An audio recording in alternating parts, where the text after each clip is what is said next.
उदालगुरि जौमा फरायसालिनि इउनिट बिसु आफादनि बिबान सोलाय सोल' खालामनाय हाबाफारि। उदालगुरि जिल्लानि उदालगुरि जौमा फरायसालिनि इउनिट बिसु आफादखौ दिनै गोदानै दाफिनबाय। थाखानाय आफादगिरि नेहाथारि आरो बिबानगिरिफोरखौ सोलाय सोल' खालामनानै गोदानै दाफिनबाय। फरायसुला फरायसुलिफोरनि सोलोंथाइ बिथिङाव जौगानाय आरो माखासे बिजाबफोरनि जेंनाखौ गैया खालामनो थाखाय बे आफादखौ दानाय जादों होननानै फोरमायदों उदालगुरि कलेज इउनिट बिसुनि बिबानगिरि बिथांमोना।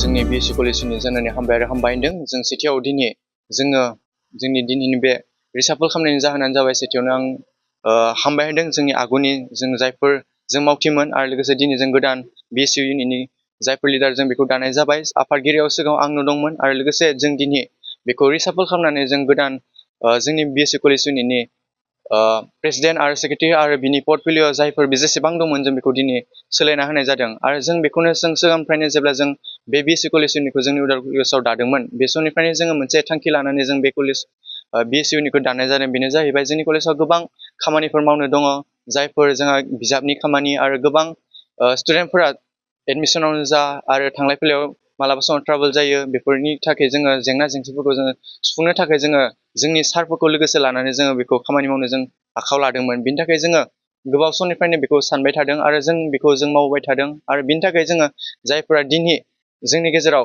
गोदानहै जायफोरा दाफुंजाबाय जोङो जोंनि कलेजाव जे बिएससि कलेज इउनिटखौ दानाय जाहोनानो बेनो जादों जोंनि स्टुडेन्टखौ जों मोजाङै आवगायहोलांनो जायफोर खामानिफोरखौ जों मोजां खामानि मावनानै जोङो जोंनि कलेजाव जौगाहोलांनो थाखाय जों बे बिएससि कलेज इउनिटखौ जोङो दाफुंनाय जादों। आं दिनै उदालगुरि कलेजनि सासे बिएससि इउनिटनि प्रेसिडेन्ट जानानै आं नोंथांमोनखौ हामबाय होनदों।